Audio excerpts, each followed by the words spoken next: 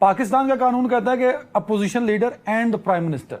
آپ کا اوپینین جو تھا پچھلے پارٹ میں کہ وہ پرپز فل نہیں ہوگا, purpose for the free and fair election, جو کیئر ٹیکر کی پرائم رسپانسبلٹی ہے سر. جی بالکل ایسے ہی میں کہہ رہا ہوں. پہلی بات تو یہ ہے کہ دیکھیں, یہ کہنا کہ راجہ ریاض صاحب اس وقت پی ٹی آئی کے ایکٹیو ممبر ہیں, یہ بات درست اس لیے نہیں ہے سر کہ وہ پچھلے سال ایون عدم اعتماد سے بھی پہلے وہ ماشاءاللہ ہارس ریڈنگ کرتے ہوئے لوٹاکریسی پہ بلیو رکھتے ہوئے وہ چلے گئے تھے اور سندھ ہاؤس میں پائے جاتے تھے, آپ کو پتہ ہے سر. دوسری بات یہ ہے کہ جو استعفے تھے وہ آلریڈی سسپینڈ کر چکی ہے high court for all practical purposes. وہ سارے نوٹیفیکیشن سسپینڈ ہو گئے ہیں جن کے ذریعے وہ ڈی نوٹیفائی ہوئے تھے. سر تو جو سیٹیں اویلیبل ہیں اس کے مطابق ان کا notification as opposition leader he درست نہیں ہے, جو اوپنلی اینڈ پبلکلی کہہ چکا ہے کہ میں پی ایم ایل این کی سیٹ سے الیکشن لڑوں گا, اور اس پہ پی ایم ایل این کی ہمیشہ خاموشی, اور ان کے ساتھ بلکہ اوپنلی انہوں نے کہا ہے کہ ان کے ساتھ تو ہماری بات ہو چکی ہے اور پتہ نہیں کتنی سیٹیں دینی ہیں اور کتنی نہیں دینی, بلکہ انہوں نے ایک دفعہ یہ کہا تھا کہ 20 سیٹیں جو ہے نا ہماری ان کے ساتھ. یہ آپ ٹھیک کہہ رہے ہیں, but he is the opposition leader. Shoaib صاحب, he is the opposition leader. دیکھیں irrespective آف دس, جہاں تک آپ کی ایک سٹنگ منسٹر کے sitting senator of P M L N کے impartial and caretaker set up میں ایز پرائم منسٹر ان کو کنسیڈر کرنا ہی یہ آئین کی خلاف ورزی ہے. اس پہ میں جس ججمنٹ کا ریفرنس دے رہا تھا, اتفاق سے میں دفتر میں بیٹھا ہوا ہوں, یہ ججمنٹ ہے 2013 SCMR 1205. اس کے اندر جب اس زمانے کے کیئر ٹیکر سیٹ اپ تھی, انہوں نے کچھ پروموشنز اینڈ ٹرانسفرز کر دیے تھے, اور اس پہ افتخار محمد چودھری صاحب کی بڑی ڈیٹیل ججمنٹ اور ریزننگ ہے کہ کیسے 18th امینڈمنٹ کے ذریعے یہ کیئر ٹیکر کا سیٹ اپ ہوا, اور ان کو کوئی میجر پالیسی ڈیسیژنز کرنے کا بھی اختیار نہیں ہے, پوسٹنگ ٹرانسفر کا بھی اختیار نہیں ہے. ان کی صرف ایک ذمہ داری ہے, ڈے ٹو ڈے افیئرز چلانا اور free fair and honest election کرانا. ذرا سا بھی ان کے اوپر شائبہ بھی نہیں ہو سکتا. مجھے بتائیں کہ ایک شخص پولیٹیکل پارٹی کا ایک اہم رہنما ہے, وہ شخص کیسے independent fair and free election کے لیے فیسیلیٹیٹ کر سکتا ہے؟ ایسے الیکشن کی کریڈیبلٹی کیا ہوگی, مجھے بتائیں. دوسری بات, نہ صرف سپریم کورٹ کے فیصلے کی خلاف ورزی ہے, آئین کی خلاف ورزی ہے, الیکشن ایکٹ کی خلاف ورزی ہے, کنونشنز کی خلاف ورزی ہے. وہ فیصلہ دیا 2013 میں, آپ ٹھیک کہہ رہے ہیں, ایز پر کانسٹیٹیوشن وہ صحیح فیصلہ تھا, بٹ اب امینڈمنٹ ہو جائے گی نہیں سر. امینڈمنٹ ہونے کے بعد تو وہ اپنی پاور ایکسرسائز کر سکے گا جو پرائم منسٹر کو دے دیں گے. دیکھیں نہیں, پہلی بات تو یہ ہے کہ اس وقت تک الیکشن ایکٹ 2017 کی یہ بات کر رہے ہیں کہ ہم اس میں امینڈمنٹ کریں گے. آئین میں تو یہ ترمیم نہیں کر سکتے. آئین کی ترمیم کے لیے تو 2/3 میجورٹی چاہیے نا. اس کے لیے تو آئین کی ترمیم کرنے کے لیے, آئین میں ترمیم کرنے کے لیے 2/3 میجورٹی کے بغیر تو وہ نہیں کر سکتے, اور وہ ہو بھی نہیں سکتا. اور پھر جو پرپز ہے باقی تمام پروویژنز جو آئین کی سمپل میجورٹی سے ایکٹ امینڈمنٹ تو ہو سکتی ہے نا سر, وہ تو اس میں ایکٹ میں کر دیں گے تو اس میں تو نہیں ہو سکتی. نہیں, ایکٹ میں کر سکتے ہیں, لیکن آئین کی تبدیلی نہیں ہو سکتی 2/3 میجورٹی کے ساتھ. اور آئین یہ کہتا ہے فری فیئر الیکشن کرانے کے لیے کیئر ٹیکر انڈیپینڈنٹ ہوگا, اور وہ سر آپ یہ کہہ رہے ہیں سر, میں پڑھ دیتا ہوں, آپ کہہ رہے ہیں perform its function to attend day to day matters which are necessary to run the affair of the government. یہ لائن امینڈ نہیں ہو سکتی, آپ یہ کہہ رہے ہیں, میرے سامنے میں پڑھ لیجیے. یہ نہیں ہو سکتی. جی یہ general public laid down policies and ensure betterment of general public through legislation and executive actions. On the contrary, a caretaker government as compared to an elected government remains in the office for a limited period, whose first and last concern is to ensure that fair, free honest and just elections are held in the country. Total in ka kaam hi ye hai. The concept of caretaker or interim government in absence of an elected government is in vogue in a number of countries. باقی اس کی تفصیل ہے, اور بلکہ اس میں بھی ایک reason دیا گیا. Therefore, if a caretaker government is allowed to exercise complete powers available to an elected government, it may make an attempt to continue to remain in the office for a longer period of time or may take such decisions which may cause problems